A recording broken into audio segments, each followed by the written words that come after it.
You didn't have to do any cleaning, he said. The Quran requires me to feed a hungry person. Well then, why did you let me do it? The boy asked.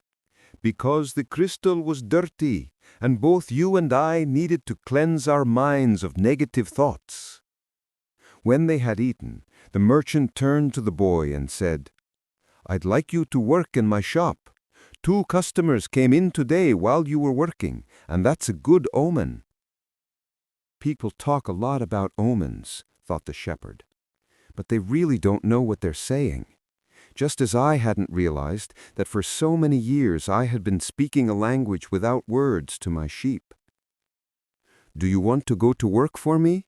The merchant asked. I can work for the rest of today, the boy answered. I'll work all night until dawn, and I'll clean every piece of crystal in your shop. In return, I need money to get to Egypt tomorrow. The merchant laughed. Even if you cleaned my crystal for an entire year, even if you earned a good commission selling every piece, you would still have to borrow money to get to Egypt. There are thousands of kilometers of desert between here and there. There was a moment of silence so profound that it seemed the city was asleep. No sound from the bazaars, no arguments among the merchants, no men climbing to the towers to chant, no hope, no adventure, no old kings or personal legends, no treasure, and no pyramids. It was as if the world had fallen silent because the boy's soul had. He sat there, staring blankly through the door of the cafe, wishing that he had died and that everything would end forever at that moment. The merchant looked anxiously at the boy. All the joy he had seen that morning had suddenly disappeared. I can give you the money you need to get back to your country, my son, said the crystal merchant. The boy said nothing. He got up, adjusted his clothing, and picked up his pouch. I'll work for you, he said. And after another long silence, he added, I need money to buy some sheep. The boy had been working for the crystal merchant for almost a month, and he could see that it wasn't exactly the kind of job that would make him happy. The merchant spent the entire day mumbling behind the counter, telling the boy to be careful with the pieces and not to break anything. But he stayed with the job because the merchant, although he was an old grouch, treated him fairly. The boy received a good commission for each piece he sold and had already been able to put some money aside. That morning he had done some calculating. If he continued to work every day as he had been, he would need a whole year to be able to buy some sheep. I'd like to build a display case for the crystal, the boy said to the merchant. We could place it outside and attract those people who pass at the bottom of the hill. I've never had one before, the merchant answered. People will pass by and bump into it, and pieces will be broken. Well, when I took my sheep through the fields, some of them might have died if we had come upon a sneak, but that's the way life is with sheep and with shepherds. The merchant turned to a customer who wanted 3 crystal glasses. He was selling better than ever, as if time had turned back to the old days when the street had been one of Tangier's major attractions. Business has really improved, he said to the boy after the customer had left. I'm doing much better, and soon you'll be able to return to your sheep. Why ask more out of life? Because we have to respond to omens, the boy said, almost without meaning to. Then he regretted what he had said, because the merchant had never met the king. It's called the principle of favorability, beginner's luck, because life wants you to achieve your personal legend, the old king had said. But the merchant understood what the boy had said. The boy's very presence in the shop was an omen, and as time passed and money was pouring into the cash drawer, he had no regrets about having hired the boy. The boy was being paid more money than he deserved because the merchant, thinking that sales wouldn't amount to much, had offered the boy a high commission rate. He had assumed he would soon return to his sheep. Why did you want to get to the pyramids? He asked, to get away from the business of the display. Because I've always heard about them, the boy answered, saying nothing about his dream. The treasure was now nothing but a painful memory, and he tried to avoid thinking about it. "I don't know anyone around here who would want to cross the desert just to see the pyramids," he said. "They're just a pile of stones. You could build one in your backyard." "You've never had dreams of travel," said the boy, turning to wait on a customer who had entered the shop. 2 days later, the merchant spoke to the boy about the display. "I don't much like change," he said. "You and I aren't like Hassan, that rich merchant. If he makes a buying mistake, it doesn't affect him much, but we two have to live with our mistakes." "That's true enough," the boy thought, ruefully. "Why did you think we should have the display?" "I want to get back to my sheep faster. We have to take advantage when luck is on our side and do as much to help it as it's doing to help us. It's called the principle of favorability, or beginner's luck." The merchant was silent for a few moments. Then he said, "The Prophet gave us the Quran and left us just 5 obligations to satisfy during our lives. The most important is to believe only in the one true God. The others are to pray 5 times a day, fast during Ramadan, and be charitable to the poor." He stopped there. His eyes filled with tears as he spoke of the Prophet. He was a devout man, and, even with all his impatience, he wanted to live his life in accordance with Muslim law. "What's the 5th obligation?" the boy asked. "2 days ago, you said that I had never dreamed of travel," the merchant answered. "The 5th obligation of every Muslim is a pilgrimage. We are obliged at least once in our lives to visit the holy city of Mecca." "Mecca is a lot farther away than the pyramids. When I was young, all I wanted to do was put together enough money to start this shop. I thought that someday I'd be rich and could go to Mecca. I began to make some money, but I could never bring myself to leave someone in charge of the shop. The crystals are delicate things. At the same time, people were passing my shop all the time, heading for Mecca. Some of them were rich pilgrims, traveling in caravans with servants and camels, but most of the people making the pilgrimage were poorer than I. All who went there were happy at having done so. They placed the symbols of the pilgrimage on the doors of their houses.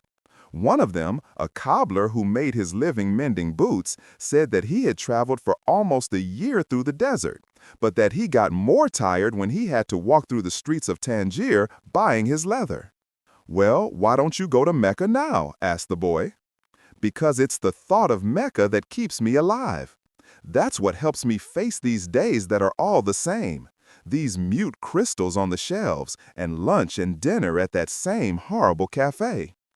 I'm afraid that if my dream is realized, I'll have no reason to go on living. You dream about your sheep and the pyramids, but you're different from me because you want to realize your dreams. I just want to dream about Mecca. I've already imagined 1,000 times crossing the desert, arriving at the plaza of the sacred stone, the 7 times I walk around it before allowing myself to touch it.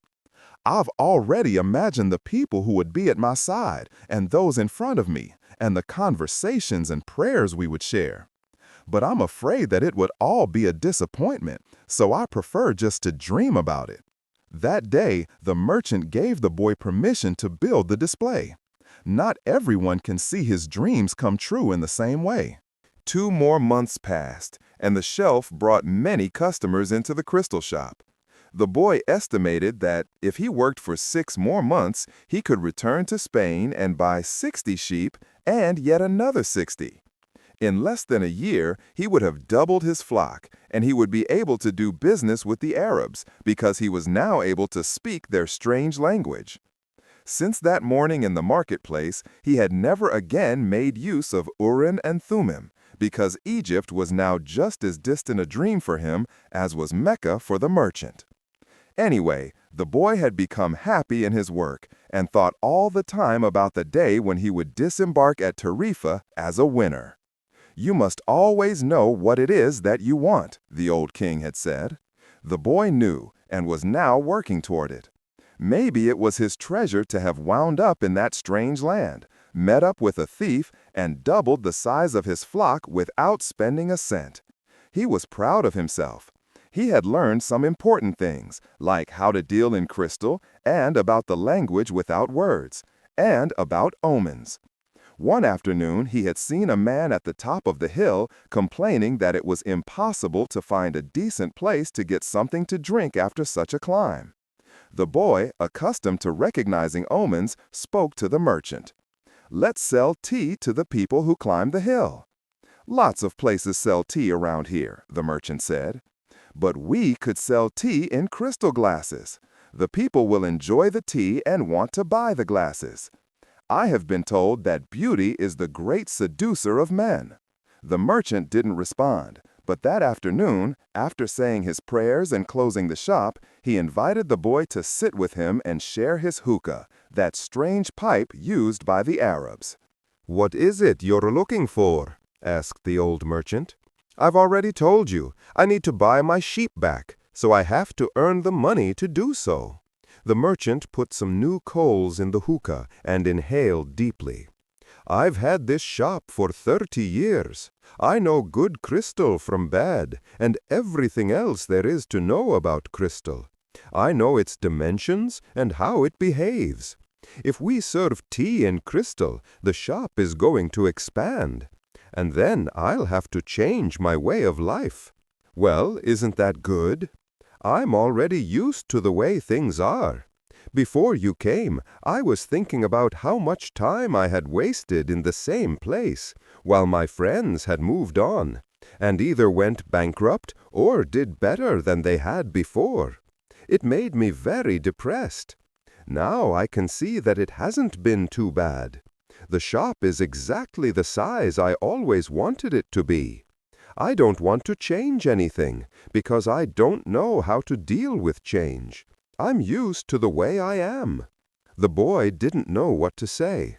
The old man continued, "You have been a real blessing to me. Today I understand something I didn't see before. Every blessing ignored becomes a curse. I don't want anything else in life. But you are forcing me to look at wealth and at horizons I have never known. Now that I have seen them, and now that I see how immense my possibilities are, I'm going to feel worse than I did before you arrived, because I know the things I should be able to accomplish, and I don't want to do so. It's good I refrained from saying anything to the baker in Tarifa," thought the boy to himself. They went on smoking the pipe for a while as the sun began to set. They were conversing in Arabic, and the boy was proud of himself for being able to do so. There had been a time when he thought that his sheep could teach him everything he needed to know about the world. But they could never have taught him Arabic. "There are probably other things in the world that the sheep can't teach me," thought the boy as he regarded the old merchant. "All they ever do really is look for food and water. And maybe it wasn't that they were teaching me, but that I was learning from them." "Maktub," the merchant said finally. "What does that mean?" "You would have to have been born an Arab to understand," he answered. "But in your language it would be something like, 'It is written.'" And, as he smothered the coals in the hookah, he told the boy that he could begin to sell tea in the crystal glasses. Sometimes there's just no way to hold back the river. The men climbed the hill, and they were tired when they reached the top. But there they saw a crystal shop that offered refreshing mint tea. They went in to drink the tea, which was served in beautiful crystal glasses. "My wife never thought of this," said one, "and he bought some crystal. He was entertaining guests that night, and the guests would be impressed by the beauty of the glassware." The other man remarked that tea was always more delicious when it was served in crystal, because the aroma was retained.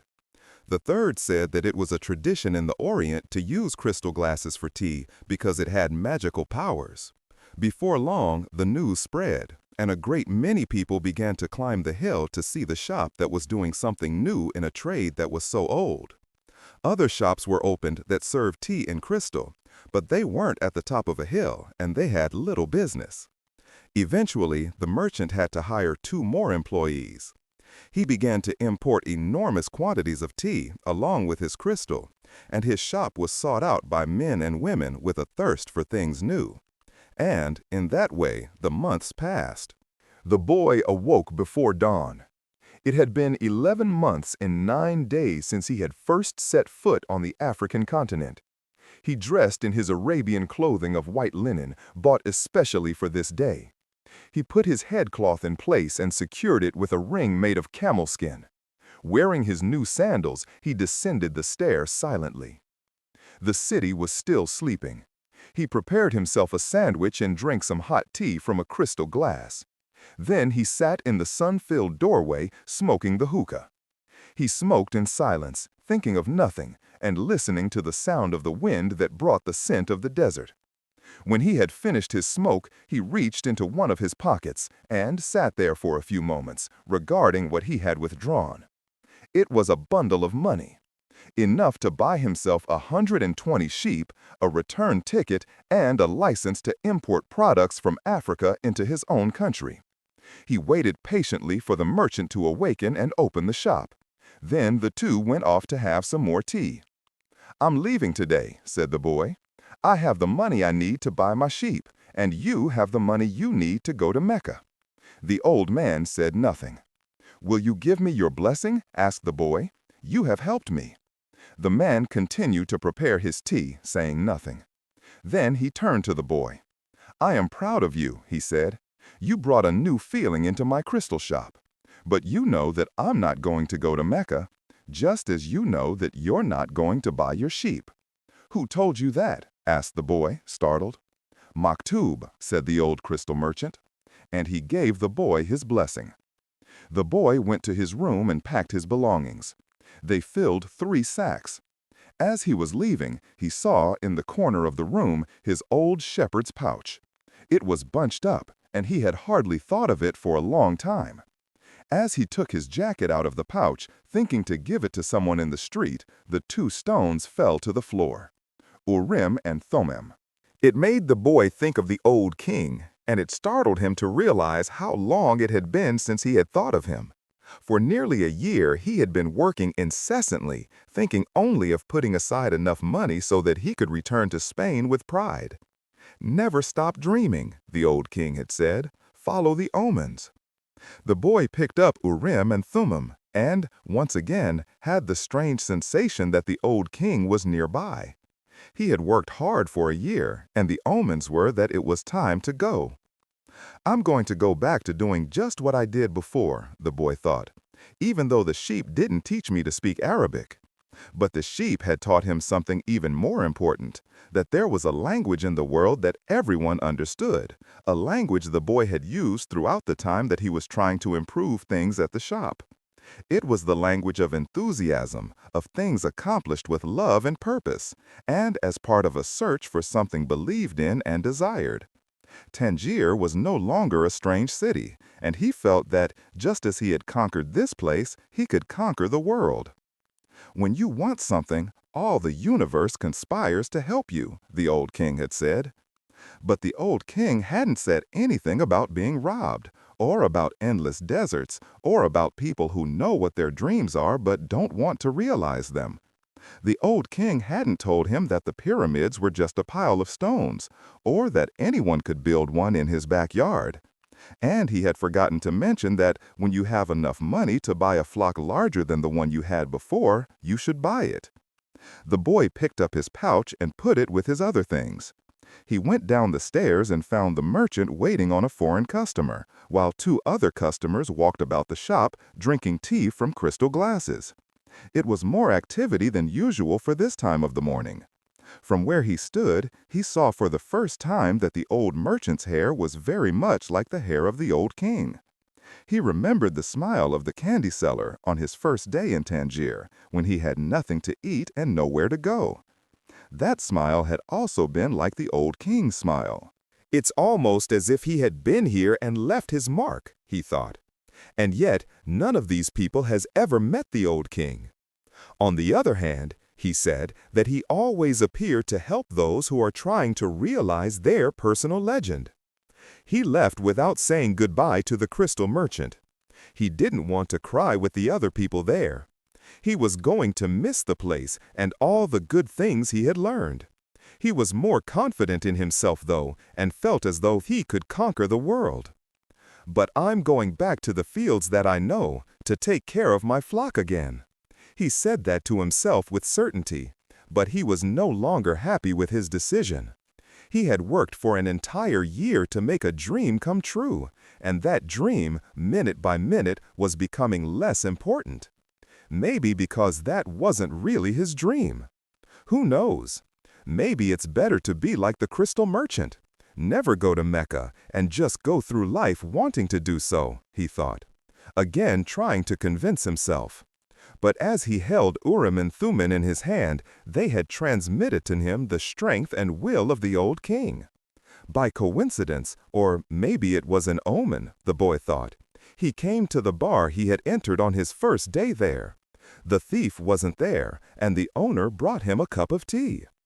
I can always go back to being a shepherd, the boy thought. I learned how to care for sheep, and I haven't forgotten how that's done. But maybe I'll never have another chance to get to the pyramids in Egypt. The old man wore a breastplate of gold, and he knew about my past. He really was a king, a wise king. The hills of Andalusia were only 2 hours away, but there was an entire desert between him and the pyramids. Yet the boy felt that there was another way to regard his situation. He was actually 2 hours closer to his treasure.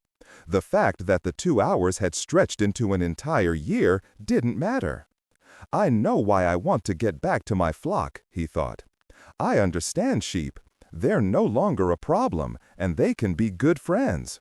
On the other hand, I don't know if the desert can be a friend, and it's in the desert that I have to search for my treasure. If I don't find it, I can always go home. I finally have enough money and all the time I need. Why not? He suddenly felt tremendously happy. He could always go back to being a shepherd. He could always become a crystal salesman again. Maybe the world had other hidden treasures, but he had a dream, and he had met with a king. That doesn't happen to just anyone. He was planning as he left the bar. He had remembered that one of the crystal merchant's suppliers transported his crystal by means of caravans that crossed the desert. He held Urim and Thummim in his hand. Because of those 2 stones, he was once again on the way to his treasure.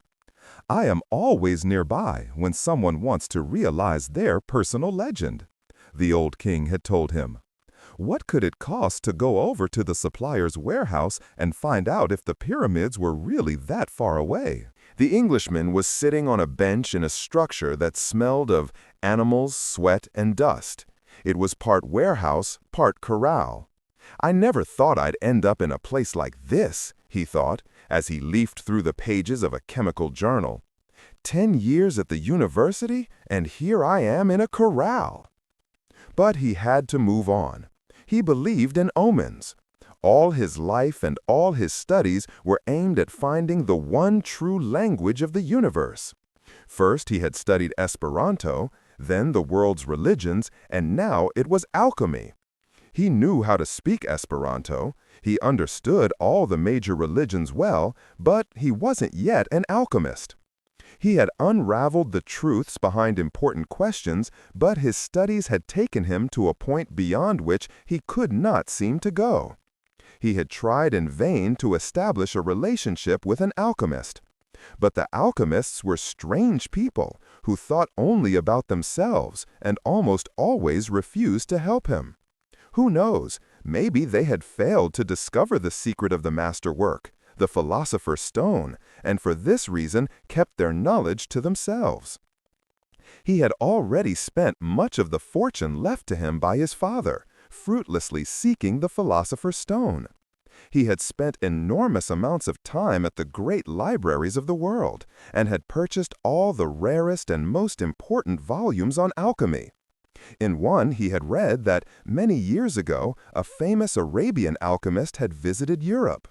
It was said that he was more than 200 years old, and that he had discovered the philosopher's stone and the elixir of life.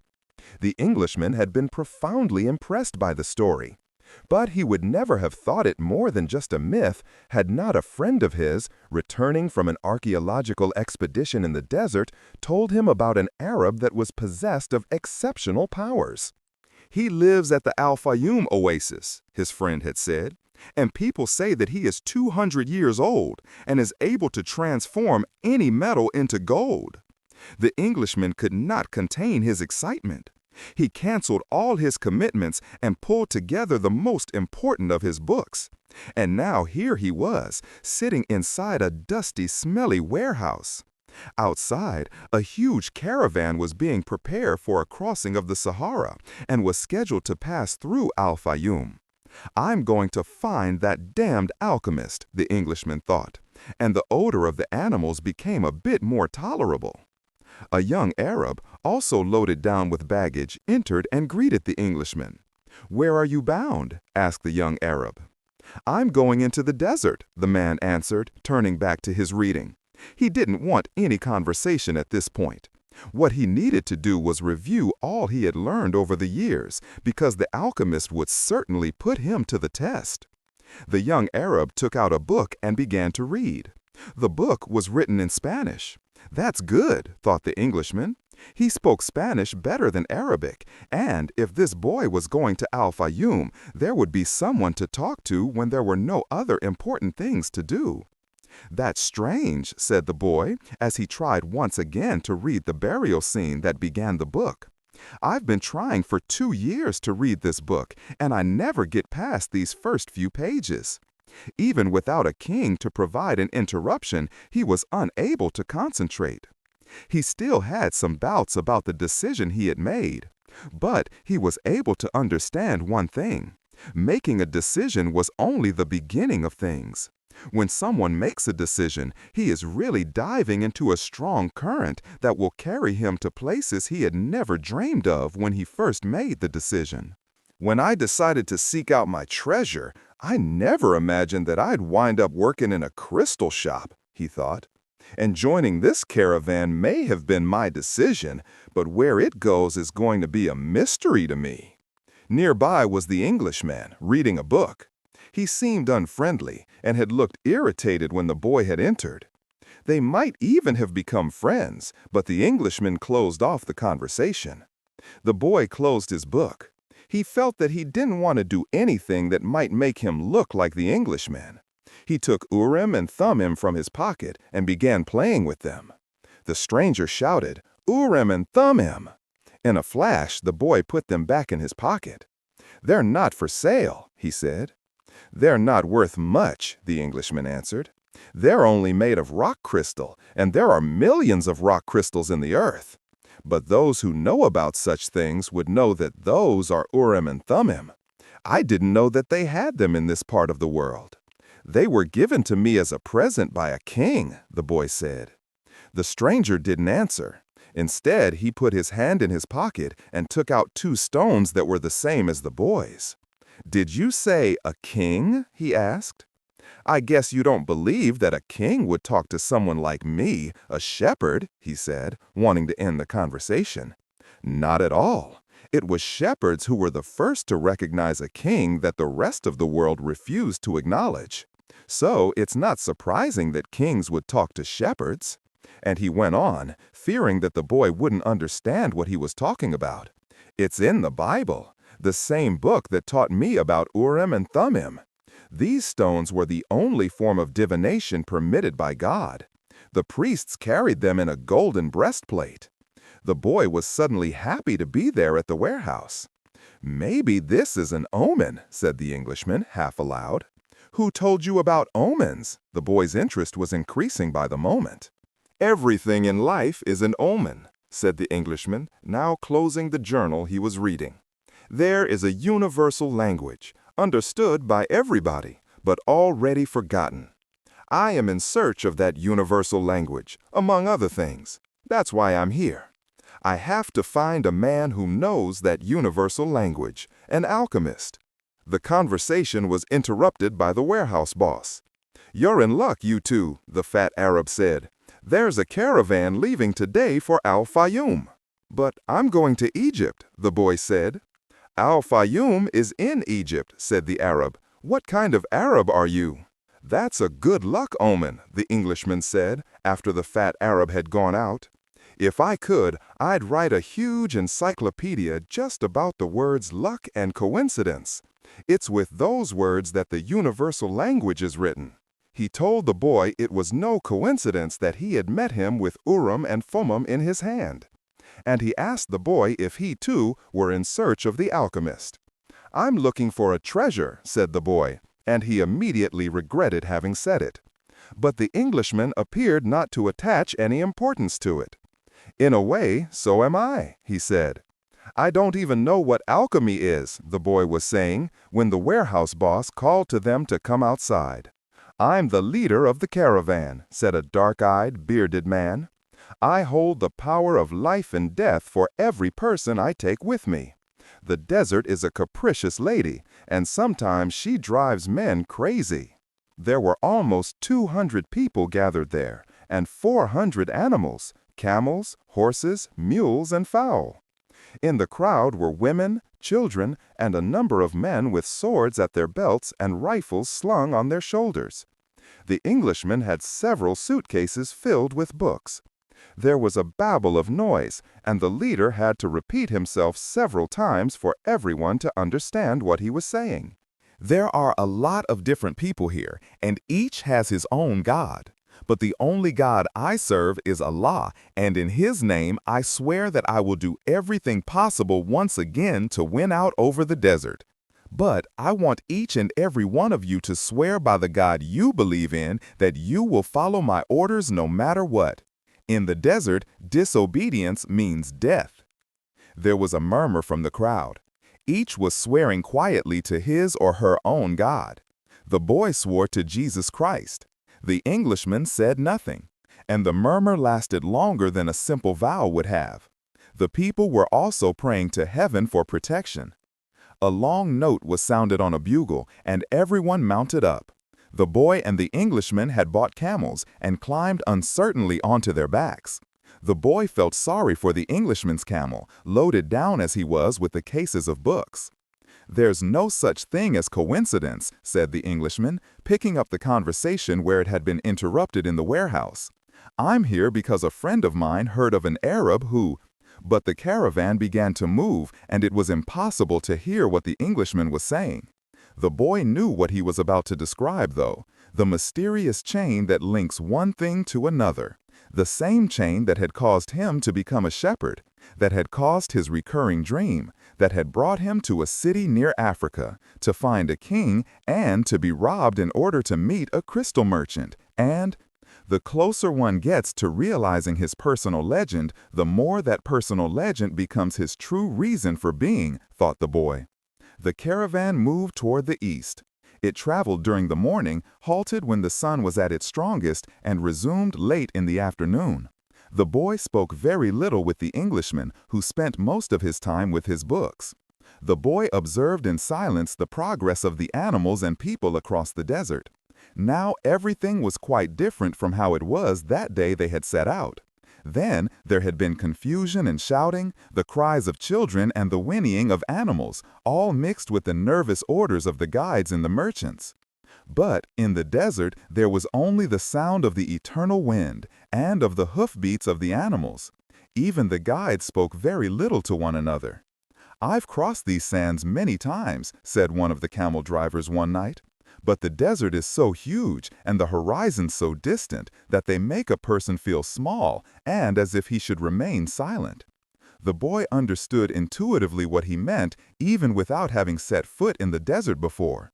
Whenever he saw the sea or a fire, he fell silent, impressed by their elemental force. "I've learned things from the sheep, and I've learned things from crystal," he thought. "I can learn something from the desert too. It seems old and wise." The wind never stopped, and the boy remembered the day he had sat at the fort in Tarifa with this same wind blowing in his face. It reminded him of the wool from his sheep who were now seeking food and water in the fields of Andalusia, as they always had. "They're not my sheep anymore," he said to himself, without nostalgia. "They must be used to their new shepherd, and have probably already forgotten me. That's good. Creatures like the sheep that are used to traveling know about moving on." He thought of the merchant's daughter and was sure that she had probably married. Perhaps to a baker, or to another shepherd who could read and could tell her exciting stories. After all, he probably wasn't the only one. But he was excited at his intuitive understanding of the camel driver's comment. Maybe he was also learning the universal language that deals with the past and the present of all people. Hunches, his mother used to call them. The boy was beginning to understand that intuition is really a sudden immersion of the soul into the universal current of life, where the histories of all people are connected, and we are able to know everything because it's all written there. Maktub, the boy said, remembering the crystal merchant. The desert was all sand in some stretches and rocky in others. When the caravan was blocked by a boulder, it had to go around it. If there was a large rocky area, they had to make a major detour. If the sand was too fine for the animals' hooves, they sought a way where the sand was more substantial. In some places, the ground was covered with the salt of dried-up lakes. The animals balked of such places, and the camel drivers were forced to dismount and unburden their charges.